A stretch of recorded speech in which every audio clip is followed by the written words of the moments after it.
वो एबीसी को क्या बोल रहा है? Unit vector. इसका मतलब मॉड है, मॉड बी मॉड सी की वैल्यू 1 है। इसका मतलब ये भी 1 है, ये भी 1 है, ये भी 1 है, ये भी 1 है, ये भी 1 है और ये भी 1 है। और माइनस में 2 टाइम्स में it is nothing but a dot b dot c plus c dot a is equal to 9। इसका मतलब माइनस में 2 times a dot b plus b dot c plus c dot a is equal to 6। सही है, is equal to 3 sorry. तो इसका मतलब finally I can say कि a vector dot b vector, b vector dot c vector, c vector dot a vector is equal to minus का 3/2। सही है। अच्छा, अब हमारे पास में a डॉट b आ गया। डिमांड क्या है क्वेश्चन की? क्वेश्चन की डिमांड है, ये बताओ, जिसमें a b c तीनों है। अभी तक तो हम डॉट प्रोडक्ट पे खड़े हैं, तो दूर दूर तक अभी तक इसका कोई नाता नहीं है। अब थोड़ा सा इस तरह के क्वेश्चन अगर आपने देखे हो तो उनके लिए अगला रास्ता होता है a प्लस बी प्लस सी का होल स्क्वायर सोचो। रास्ता यहां से निकलेगा। अगर आपने इसका स्क्वायर सोचा तो आपको पता चलेगा ये बनेगा मॉड a का स्क्वायर, मॉड b का स्क्वायर, मॉड c का स्क्वायर प्लस में 2 times a dot b dot c plus में c डॉट a होगा। हाँ, एग्री होंगे आप सब? क्या आप जानते हैं ये 1 प्लस 1 प्लस 1 3 लिखा है, माइनस में 2 टाइम्स माइनस का 3/2 लिखा है, प्लस में 2 टाइम्स। हाँ, ये 2 और 2 कैंसिल आउट हो गया, रह क्या गया 3 माइनस 3 दैट बिकम 0। इसका मतलब mod of a plus b plus c का होल स्क्वायर इक्वल टू 0। किसी का मॉड का स्क्वायर 0 है तो जरूर डेफिनेटली अंदर का भी 0 होगा। इसका मतलब आई कैन से कि mod of a vector plus b vector plus c vector equal to 0 and if it is 0 I can say a vector plus b vector plus c vector equal to 0, है ना? अच्छा, क्या आप इसे ये समझ सकते हैं कि इसका मतलब b vector plus c vector is equal to minus में a वेक्टर होगा? कह सकते हैं, कह सकते हैं। अब तीसरे स्टेटमेंट पे चलते हैं। डिमांड क्या है क्वेश्चन की? क्वेश्चन की डिमांड तो है 2a वेक्टर प्लस में 5 times b vector plus c vector. बताओ, ढंग से देखो एक बार जरा, मैंने क्या लिखा, क्या मांग रहा है वो? 2a plus 5 times b plus c। अगर ऐसा है तो 2a की जगह 2a लिख लेते हैं, प्लस में 5 times b plus c minus c है तो माइनस का a वेक्टर भी लिख डालते हैं। और अगर ऐसा है तो इट इज 3a वेक्टर, वो भी माइनस का, तो मिला करके अगर देखा जाए तो 3 बाहर आ जाएगा, मॉड a हो जाएगा और ये बन जाएगा 3। क्या भी बात समझे? इसका आंसर क्या बना? 3। बस तो हो गया ना, क्वेश्चन फिनिश। तो ये देखिए साहब, ये हमारा छोटा सा क्वेश्चन, और जो कि मतलब मेरे को लगता है कि शायद आप में से सभी लोगों के लिए बहुत ही आसान टाइप का रहा होगा, कुछ खास मुश्किल वाला क्वेश्चन था नहीं। तो चलते हैं सब अगले क्वेश्चन की ओर, दौड़ पड़ते हैं। अगला क्वेश्चन हमें किस और लेके चलता है? ओ अगर ओरिजिन हो, O X vector, O Y vector, O Z vector, अपने हमें 3 यूनिट वेक्टर हो, और direction Q R R P P Q की लेकर के बैठे हो ट्राइंगल पी क्यू आर के अंदर, तो O X cross O Y का मॉडुलस क्या होगा? गजब, गुड क्वेश्चन। अब ये क्या चीज है सर? चर्चा करते हैं उस पर। अगर मैं आपके सामने एक ट्राइंगल बना लूं पहले, जिसका नाम अपन रख लेते हैं पी क्यू आर, राइट है? अब इसमें ढूंढते हैं क्यू आर वेक्टर ये रहा सर। क्यू आर वेक्टर अपने आप में किसको दिखा रहा है? ओ एक्स को। ओके, इस डायरेक्शन में। अब पकड़ते हैं अपन आरपी, आरपी दिखा रहा है ओ वाई वेक्टर को। अच्छा, फिर अपन पकड़ते हैं पी क्यू वेक्टर, ये दिखा रहा है ओ जेड वेक्टर को। फिर डिमांड क्या है क्वेश्चन की? क्वेश्चन की डिमांड है O X vector cross O Y vector. अगर सिंपल बात करता तो O X cross O Y is equal to में इन दोनों के बीच का angle, that is O X vector, right है, का मॉड ओ वाई वेक्टर का मॉड इनटू में साइन दोनों के बीच का एंगल, है ना भाई? और यहां साइन अगर देखा जाए दोनों के बीच का एंगल इज आर। लेकिन मैं आपको जितना शायद आपको से किसी को याद हो, तो जब हम एंगल निकालते हैं तो ये हमारा ओ एक्स वेक्टर है और ये हमारा ओ वाई वेक्टर है, इन दोनों के बीच का एंगल ये होगा, ना कि ये। तो ये आर नहीं कहलाएगा, ये पाई माइनस आर कहलाएगा। पाई माइनस आर कहलाएगा, एग्जैक्टली। और आप में से सभी को ये भी पता होगा कि पी क्यू आर अगर इसके एंगल बने जाए तो इन तीनों का सम पाई होगा। इसका मतलब P प्लस क्यू को हम पाई माइनस आर लिख सकते हैं। और अगर ऐसा लिख सकते हैं तो आप इसे O X vector O Y vector into में साइन पाई माइनस आर की जगह साइन पी प्लस क्यू बोल दो। और अगर आपने ये बोल दिया तो आपका ऑप्शन ए सही बैठ जाएगा। और ये तो सबसे चिरकुट क्वेश्चन था, ये एडवांस का ही था सर। हाँ देखो, 2017 का क्वेश्चन और इसका ऑप्शन ए है। हाँ, वेरी सिंपल। क्या लगाया? Mod A cross B, mod B sine theta, A और बी के बीच का एंगल ले लिया। Impressive, good one. आगे बढ़ते हैं, नेक्स्ट क्वेश्चन क्या कहते हो आप, है ना भाई? नेक्स्ट क्वेश्चन हमसे क्या कहता है? नेक्स्ट क्वेश्चन हमसे कह रहा है कि अगर ए वेक्टर और बी वेक्टर अपने आप में वेक्टर इस तरह से हो कि a प्लस बी इजगड़ में √29 आ रहा हो और a क्रॉस कुछ कुछ इजगड़ कुछ कुछ क्रॉस b हो, then the possible value of a plus B इजगड़ क्या होगी? देखो, मॉड a प्लस बी इजगड़ √29। देखो, तो सबसे इंपॉर्टेंट और इंटरेस्टिंग लाइन है वो है a cross 2i plus 3j plus 4k vector is equal to में 2i plus 3j plus 4k cross B. एक काम करो, सबको इधर ले आओ। तो a cross 2i cap plus में 3j कैप प्लस में 4k कैप, और ये जब इधर आएगा तो माइनस का होगा और माइनस को अपन प्लस बना लेंगे। b को आगे कर लेते हैं, b क्रॉस यहां हो जाएगा 2i कैप प्लस में 3j कैप प्लस में 4k cap is equal to 0 कर लेते हैं। अगर आप ध्यान से देख रहे हैं तो ये a vector plus b vector cross 2i plus में 3j प्लस में 4k कैप तो बाहर ही रह गया, इक्वल टू 0। अब देखिए, दो वेक्टर्स का क्रॉस प्रोडक्ट 0 है, दो वेक्टर्स का क्रॉस प्रोडक्ट 0 है। अगर दो वेक्टर का क्रॉस प्रोडक्ट 0 है तो दो वेक्टर का क्रॉस प्रोडक्ट 0 तभी होता है जब वो दोनों पैरेलल हो। इसका मतलब a वेक्टर प्लस में b वेक्टर जो है that is parallel to 2i cap plus 3j cap plus में 4k कैप, इसके बराबर पैरेलल होगा। और अगर ये पैरेलल है तो फिर हम ऐसा भी कह सकते हैं कि a वेक्टर प्लस में b vector is nothing but the lambda times 2i cap plus में 3j कैप प्लस में 4k कैप। हाँ हाँ सर, हाँ होगा होगा होगा। और अगर ऐसा हो गया तो इसका मॉडुलस भी ले लेते हैं। तो mod of a plus b is equal to में लैम्डा, इसका अगर देखा जाए तो इट इज 4 प्लस 9 प्लस 16। सही है। अच्छा, और दैट इज गिवन। अब यहाँ पे भी एक बहुत इंपॉर्टेंट पॉइंट क्या है कि जब आप मॉड लेंगे तो ये पूरा मॉडुलस में जाएगा, मॉडुलस में जाएगा तो स्क्वायर बनेगा। आप समझे कैसे? ये अंदर ही अंदर अगर आप देखेंगे तो it is nothing but 4 lambda square plus में 9 लैम्डा स्क्वायर प्लस में 16 लैम्डा स्क्वायर। जब ये बाहर आएगा, ठीक है ना, तो ये अपने आप में कुछ मॉडुलस लैम्डा इंटू √29 बन जाएगा। लेकिन सरकार तो कह रही है कि √29 है, इसका मतलब mod lambda is equal to 1। इसका मतलब लैम्डा की दो वैल्यू आ गई प्लस माइनस 1। करेक्ट। तो अपना पहला स्टेप हो चुका है, दूसरा स्टेप हो चुका है, अब तीसरे स्टेप पे चल रहा है। लैम्डा आ चुका है तो इसका मतलब अब हमारे पास में एक तरह से a vector plus b vector पड़ा है and that is nothing but plus minus lambda. Positive तो नहीं दिया हुआ?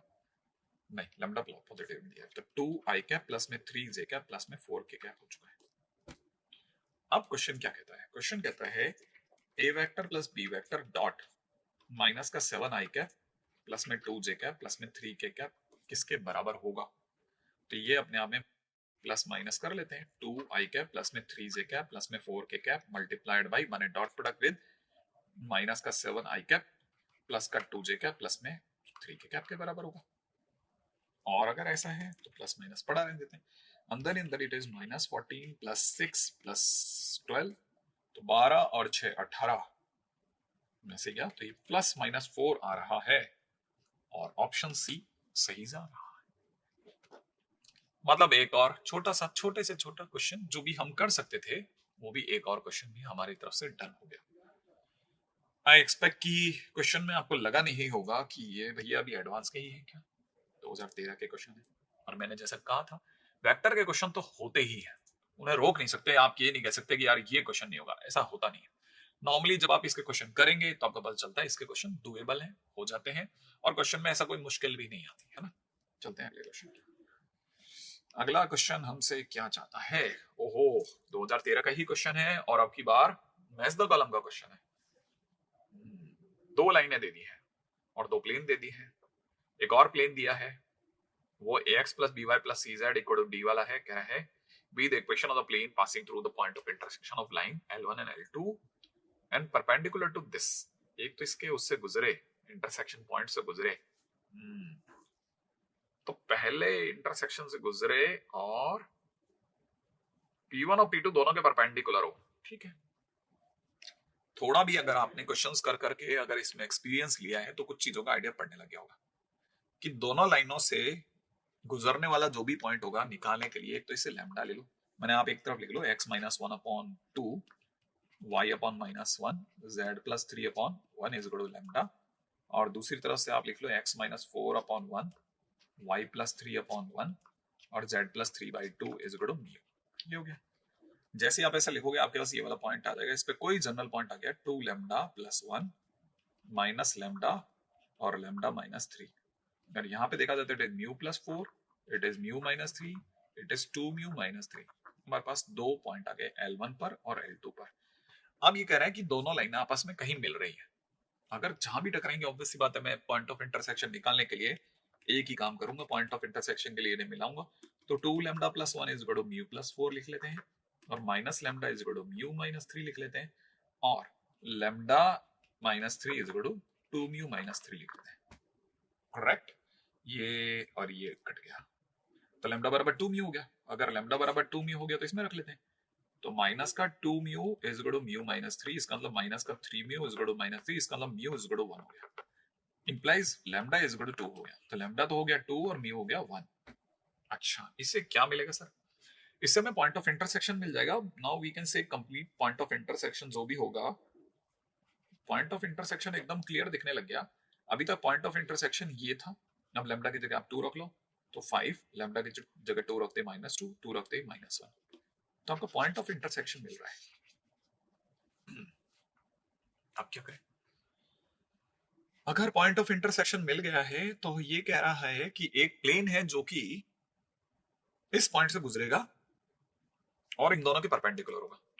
अब मतलब ये कि प्लेन के अंदर या और एक कदम आगे बढ़ा, ठीक है। नाउ इट इज सेइंग कि plane P is perpendicular to both P1 and P2। इसका मतलब ये कि अगर उसके dr निकालने हो गए तो हमको कुछ नहीं करना n1 क्रॉस n2 करने के सिवा, और n1 क्रॉस n2 करते i j k लिखा, P1 के नाम पे 7 1 2 लिखा, इसके नाम पे 3 5 -6 लिख दिया। उसके कोफिशिएंट है x y z के। अब सॉल्व कर लेते हैं। -6 -10 -16, यहां से देखा तो -42 और माइनस का 6, तो माइनस का 48 मिला के 48।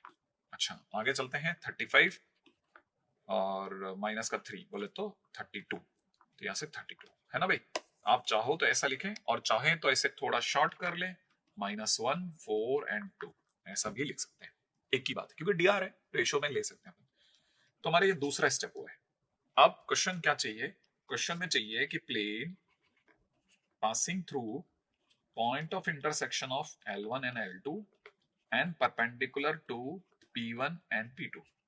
तो मतलब कोई भी प्लेन के लिए अगर बात करी जाए तो एक तो dr की जरूरत होती है एक पॉइंट की, तो पॉइंट तो पीछे कुछ 5 -2 -1 आए थे, और इसीलिए x -5 y +2 और z +1 लिख लेते हैं, 0 लिख लेते हैं, और एबीसी के नाम पे ये लिख लेते हैं। तो -1 प्लस का 4 प्लस का 2 ऐसा लिख लेते हैं। तो इट इज -x प्लस का 4y और प्लस का ट्वाइस ऑफ z ऐसा। और यहां से देखा तो it is -5, it is minus का 8, इट इज माइनस का 2। तो फिलहाल अगर इसे देखा जाए तो x -4y माइनस का 2z इज इक्वल टू में 15, ठीक है, इज इक्वल टू 15 आ गया। और अगर ऐसा है तो a बराबर आ रहा है 1, b इज इक्वल टू में 16 होता है। यहाँ पे भी चेंज है, चेंज कैसा है वो देख लेते हैं। ये 16 3 होता है ना, तो प्लस का 3 यहाँ आ गया चेंज, -x प्लस का 3y प्लस का twice of z is equal to -5 -6 -2। तो यहाँ से हो जाएगा x -3y -2z is equal to 11 13। सही है। तो अगर देखा जाए तो हमारे पास में अब a की वैल्यू अगर मैं इससे कंपैरिजन करता हूं तो a 1 है, b अपना -3 है, c अपना -2 है और d अपना 13 है। a क्या है? a 1 है, a 1 है, सही है। b क्या है साहब?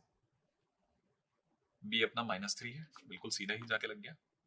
तो p का 3 है, q का 2 ही है, और सी कितना है -2, सी है -2, सी अगर -2 हो गया तो आर का 4 ऐसे चला है, तो P3Q2 आर का 4 है ना भाई। अच्छा P3 ए का कितना आया था अपना, ए का आया था 1, तो और इसका 2 ही था, तो P3Q2 और सी की वैल्यू आ रही थी हमारी कितनी -2, सी का 4 आर का 4। अब देख लेते हैं, और बचा इसका तो 1 ही होगा, ऑब्वियस सी बात है, तो कितना P3Q2 और ये तो फर्स्ट ऑप्शन ही बैठ गया बिंदास, है ना भाई, आर का 4। करने लायक क्वेश्चन था, बहुत सिंपल लेवल, बहुत आसान क्वेश्चन था, मतलब बोर्ड लेवल का क्वेश्चन कह सकता हूँ, ज्यादा डिफिकल्ट नहीं था। हाँ मैच द कॉलम बना करके उसे थोड़ा सा डिफिकल्ट करने की कोशिश करी गई थी। बाकी मुझे लगता है कि अगर कोई भी बच्चा अगर थोड़ा सा भी अगर इंटरेस्ट से अगर उसने वेक्टर थ्री कराए तो वो इजीली इस तरह का क्वेश्चन कर सकता है। नेक्स्ट पे चलते हैं, अगला क्वेश्चन हमें क्या कहता है साहब, नेक्स्ट क्वेश्चन हमें क्या कह रहा है, अगला क्वेश्चन कह रहा है late P be the image of the point 317 with respect to the plane this, then the equation of the plane passing through P and containing the straight line this is question mark। एक ऐसा plane जो कि इस point की इस plane में image को रखता हो और ये लाइन भी रखता हो। ओके सोचते हैं, पहला काम तो ये कि ये प्लेन है x minus y plus z is equal to 3, कहीं दूर कहीं एक पॉइंट है 317 और इसकी कुछ इमेज आ रही है नीचे आकर के ऐसा, ये P है ये P डैश है, अच्छा उल्टा कह सकते हैं, ठीक है, ये R है और ये P है, P इसकी इमेज है 317 की इस प्लेन के अंदर। इमेज को कैसे निकालते हैं, थोड़ी सी देर के लिए अपन अल्फा बीटा गामा मान लेते हैं, या एक्स वाई जेड मान लो आप, तो हम कह सकते हैं x minus 3 upon y minus 1 upon z minus 7 upon ऐसा कह लें। और अगर ऐसा कह रहे हैं तो हमको पता है नीचे इसका 1, इसका -1, इसका 1, इसके कोफिशिएंट फिजिकल टू में यहाँ हो जाएगा 1 का स्क्वायर माइनस 1 का स्क्वायर और 1 का स्क्वायर, और इमेज है तो माइनस में 2 टाइम्स प्लेन का कोफिशिएंट x का मल्टीप्लाइड बाई पॉइंट, तो 3 मल्टीप्लाइड बाई 1 -1 मल्टीप्लाइड बाई 1 और 7 मल्टीप्लाइड बाई 1 -3 ऐसा, तो ये बन जाएगा हमारे लिए x minus 3 by 1 y minus 1 upon -1 और z माइनस 7 अपॉन 1, और ये हो चुका है 3 2 7 9 6 रह गया, 6 7 और 2 9, हाँ 6 रह गया, 6 से गया था 3 माइनस का 4 बच गया। इसका मतलब ये कि हमारे लिए x की वैल्यू आ रही है -1, y की वैल्यू आ रही है 4 + 1 5 और z की वैल्यू आ रही है 3, तो हमारे पास में पॉइंट आ रहा है -1 5 और 3, ये पॉइंट आ गया -1 5 एंड 3, ठीक है भाई। अभी तक हमने क्या किया, पॉइंट की इमेज निकाली है, मतलब अभी हमने पहला पड़ाव ही एक तरह से पार करा है। अब क्वेश्चन क्या कहता है, क्वेश्चन कहता है then the equation of the plane passing through P and containing this line, containing this line है ना भाई। अब क्या क्या हमारे हाथ में है, एक प्लेन है, ठीक है ना, एक प्लेन है जो जिसके अंदर एक लाइन है जिसे आप ये वाली लाइन कह सकते हैं x/1 y/2 z/1। अच्छा लेकिन एक खास बात, इस प्लेन पर इस लाइन पर एक पॉइंट 0 0 0 भी है दुनिया में, कहीं कहीं पूरे प्लेन में कहीं होगा। अच्छा एक और पॉइंट भी है दुनिया में कहीं जिसे आपने P नाम दिया, जिसकी वैल्यू जो थी कुछ -153 आ रही थी ऐसा। अगर मैंने इन दोनों को मिलाया तो एक लाइन बन जाएगी जिसके जो dr होंगे वो घटा घटा के निकाल लेते हैं, तो -1 -0 -1 5 - 0 इज 5 एंड 3 - 0 इज 3, तो मतलब इसके dr आ गए मेरे पास। अच्छा इस लाइन के जो dr हैं, जो दूसरी लाइन आपको दिख रही होगी, इसके dr तो इस लाइन के dr होंगे, दैट इज 1 to 1, इसके dr 1 to 1 है। अब हमारी दोनों लाइनें जो होंगी जैसे ही मैं उनका क्रॉस करूंगा तो प्लेन का dr आ जाएगा, तो जैसे ही मैं क्रॉस करूंगा इसका dr आ जाएगा प्लेन का, सही है। तो normal vector to new plane of new plane, ये कैसे निकालेंगे? हम लिखेंगे आई जे के, एक डी आर लिखेंगे 1 2 1 और एक डी आर लिखेंगे -1 5 3। सॉल्व कर लेते हैं। 6 माइनस 5 माइनस सॉरी प्लस का 1, और यहां से देखा 3 प्लस 1 माइनस का 4, 5 प्लस 2 5 प्लस 2 7, ऐसा। तो अगर देखा तो normal vector to new plane ये आ गया हमारे पास 1 -4 और 7। ये क्या है? डीआर है। किसके डीआर है? जो नया प्लेन है। किसी भी प्लेन के लिए दो ही तो चीजें चाहिए होती है, एक डीआर आ जाए और एक पॉइंट आ जाए। पॉइंट पड़ा है क्या हमारे पास में? इस प्लेन पे कोई पॉइंट है हमारे पास? हाँ, 0 0 0 भी है और वो पी भी पड़ा है, तो हमारे तो दोनों ही कम बन जाएंगे। तो प्लेन के लिए अगर मैं 0 0 0 ले लेता हूं तो 1x minus 0 minus 4 times y minus 0 plus में 7z minus 0 is equal to 0। इसका मतलब x माइनस 4y प्लस का 7z इज इक्वल टू 0। अरे ये तो सर सी ऑप्शन बेटर है सर। हाँ, तो मैंने कहा था नहीं, तो आसान सा क्वेश्चन है ये भी। मेंस का एडवांस का किसका क्वेश्चन है अगर देखा जाए तो ये 2016 का क्वेश्चन है सही में। Very good. तो मतलब ये भी इजी क्वेश्चन है, डुएबल है, मतलब इजीली डुएबल है। अगर आपने थोड़ी भी मेहनत करके गए हैं आप, तो मुझे लगता है आप इसका क्वेश्चन का बेनिफिट उठा सकते हैं। तो क्वेश्चन में अपने आप में कहानी तो बराबर है। नेक्स्ट क्वेश्चन पे चलते हैं भाई। अगला क्वेश्चन क्या कहता है? अगला question, in R cube. R cube क्या चीज है? आर क्यूब अपने आप में एक्चुअल में स्पेस को कहते हैं बेसिकली, है ना। तो अगर आप इसको देखेंगे तो क्या है क्वेश्चन में, स्पेस में एल अगर स्ट्रेट लाइन है जो कि ओरिजिन से पास आउट हो रही है, suppose that all the points on line are at a constant distance from two planes, this and this. Let M be the focus of the feet of the perpendicular drawn from point L on plane P1. Then which of the following lies on M?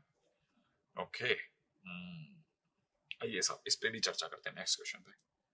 Question क्या क्या कह रहा है? Question कह रहा है कि मान लीजिए आपके पास में दो प्लेन्स हैं,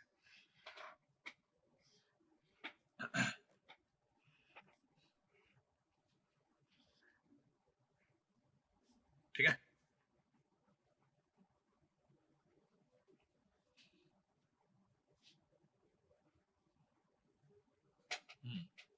ये आपका P1 है, ये आपका P2 है। अच्छा, सपोज दैट द पॉइंट्स, अच्छा लाइन एक अपने आप में जो है वो ओरिजिन से गुजर रही। Suppose that all the points on line L are a constant distance from two planes this. तो हमारी लाइन कैसे होगी? हमारी लाइन कुछ ऐसे होगी, ये कोई लाइन है जो कि अपने आप में कांस्टेंट डिस्टेंस पे है दोनों प्लेन से। इससे भी जितनी दूरी रख रही है उतना ही कुछ, मतलब उतना नहीं, मतलब कुछ और डिफरेंट, लेकिन कांस्टेंट डिस्टेंस पे है हर जगह से। अच्छा, तब तक प्लेन, अच्छा इसके जो डीआर होंगे वो कैसे निकालेंगे? लाइन के डीआर, लाइन के डीआर निकालने के लिए आप प्लेन P1 से n1 वेक्टर निकालो जो कि इसके परपेंडिकुलर होगा, और इधर से n2 वेक्टर निकालो जो कि इसके परपेंडिकुलर होगा। तो जैसे आप इन दोनों का क्रॉस प्रोडक्ट करोगे तो क्रॉस प्रोडक्ट जो भी बनाएगा वो इस लाइन के ऑटोमेटिकली पैरेलल हो जाएगा। तो नई जो भी लाइन है उसके बारे में, हाँ वो लाइन आगे नहीं, न्यू लाइन आ सकती है। कैसे नहीं आएगी? आराम से आ जाएगी। आपको सबसे पहले लाइन के लिए क्या चाहिए? डीआर। तो इसके डीआर पे आ जाते हैं। किसी भी लाइन का डीआर निकालने के लिए वही आई जे के, और दोनों प्लेन 1 -2 1 सॉरी 1 2 -1, और यहां देखा जाए तो 2 -1 1। अब सॉल्व कर लेते हैं। तो इट इज 2 -1 इज 1। इधर से देखा जाए तो 1 + 2 दैट इज 3, वो भी माइनस का, और इधर से देखा जाए तो -1 -4 माइनस का 5। तो हमारे पास में नए उसके डीआर आ गए 1 -3 -5 लाइन के डीआर। अब लाइन की इक्वेशन क्या होगी? लाइन की इक्वेशन हो जाएगी x - 0 क्योंकि ओरिजिन से गुजरती है, y - 0 z - 0। नीचे क्या आते हैं? डीआर। तो डीआर आ जाएगा 1 -3 एंड -5। लो लाइन आ गई। अच्छा, अब कह रहे हैं let m be the locus of the feet perpendicular drawn from the points on l to the P1। अच्छा, इस वाले को हटा देते हैं, इस वाले को ही मेंटेन करके रखते हैं। इसके किसी भी पॉइंट से हमने P1 पर परपेंडिकुलर ड्रॉप किया, ठीक है, और वो जाकर के सपोज कर लेते हैं अल्फा बीटा गामा से पे गिरा, ठीक है। और किस पॉइंट से करा? इसके किसी भी जनरल पॉइंट से। तो जनरल पॉइंट तो लैम्डा करके निकालोगे, तो हमारे लिए पॉइंट हो जाएगा ये। सपोज इस पॉइंट को हम लोग कुछ m नाम दे देते हैं, एम क्या चीज है? एम अपने आप में लैम्डा रखती हो जाएगा लैम्डा -3 लैम्डा और माइनस का 5 लैम्डा। इससे हमने परपेंडिकुलर ड्रॉ किया, माने एम क्या चीज है? लैम्डा माइनस का 3 लैम्डा माइनस का 5 लैम्डा। इससे हमने अल्फा बीटा गामा पे मतलब अगर हम इसको मिलाएंगे दोनों को तो परपेंडिकुलर बनेगा। अब हमारी तरफ से पॉइंट है, इस पॉइंट को पी मान लेते हैं, एंड पी हमारे को दे रखा है कितना? Alpha beta gamma. अब ये जो पी पॉइंट है वो तो अपने अपने प्लेन P1 पे है। करने कैसे? देखो ऐसा है कि हमको कहानी में एक बात तो पता चल गई कि पी पॉइंट प्लेन पे। अब इसे ऐसे समझो कि पी है क्या चीज? पी तो सर परपेंडिकुलर का सर फुट परपेंडिकुलर है एम से प्लेन P1 पे गिरने वाला। हाँ, और अगर अपन ऐसे ही निकालते तो निकाल सकते थे। अगर आप चाहते तो मैं इसको ऐसे भी देख सकता था कि फुट परपेंडिकुलर क्या होगा, ठीक है ना? तो क्योंकि यहाँ पे देखा जाए तो फुट परपेंडिकुलर के लिए हम लोगों को ऐसे देखना पड़ता कि it is alpha beta gamma लिया है तो alpha minus lambda upon plane कहाँ है हमारा? P1 का 1 बीटा माइनस की जगह प्लस का 3 लैम्डा अपॉन प्लेन का 2 गामा माइनस पॉइंट क्या है? माइनस का 5 लैम्डा तो प्लस का 5 लैम्डा अपॉन प्लेन का -1 इस में माइनस। अब क्योंकि फुट परपेंडिकुलर ही है तो इसलिए बाहर तो -1 लगेगा, नीचे की तरफ हो जाएगा 1 + 4 + 1। अच्छा, ऊपर की तरफ हो चुका होगा इसका मल्टीप्लिकेशन इसके कोफिशिएंट से, तो लैम्डा इसका मल्टीप्लिकेशन माइनस का 3 लैम्डा मल्टीप्लाइड बाय दिस तो माइनस का 6 लैम्डा, तो वी कैन से माइनस का 6 लैम्डा। इसका multiplication -5 lambda multiplied by this तो प्लस का 5 लैम्डा, और प्लस का 1 चल ही रहा है। अच्छा, ये और ये कैंसिल आउट हो गए, तो हमारे पास में जो कुछ भी बच गया दैट इज ये कुछ माइनस का 1/6 बच गया। तो हम कह सकते हैं कि क्वेश्चन के अंदर हमारे पास क्या आ गया? हम कह सकते हैं कि क्वेश्चन में हमारे पास में अब अल्फा माइनस अल्फा के नाम पे आ रहा है, अल्फा इज इक्वल टू आ रहा है लैम्डा प्लस लैम्डा माइनस 1/6, और बीटा के नाम पे हमारे पास आ रहा है -3 लैम्डा और 2 से क्रॉस मल्टीप्लाई करते ही माइनस का 1/3, और गामा के नाम पे हमारे पास आ रहा है 1/6 तो -5 लैम्डा प्लस का 1/6। ये हमारे पास अल्फा बीटा गामा आ रहा है। अच्छा, ये अल्फा बीटा गामा कौन है? जो प्लेन P1 पे मिलने वाला पॉइंट है।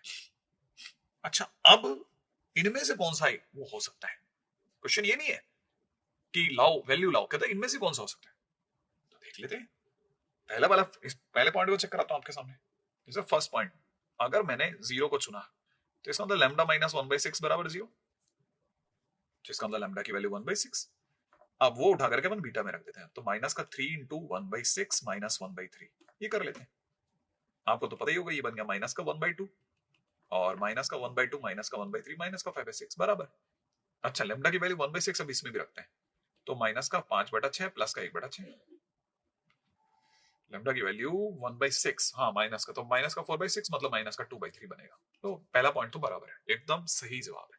मतलब फर्स्ट पॉइंट तो हमने ट्राई करके देख लिया। अगर पहला 0 लेते हैं तो फिर बाकी सब सेट बैठते हैं। अब आगे बढ़ते हैं।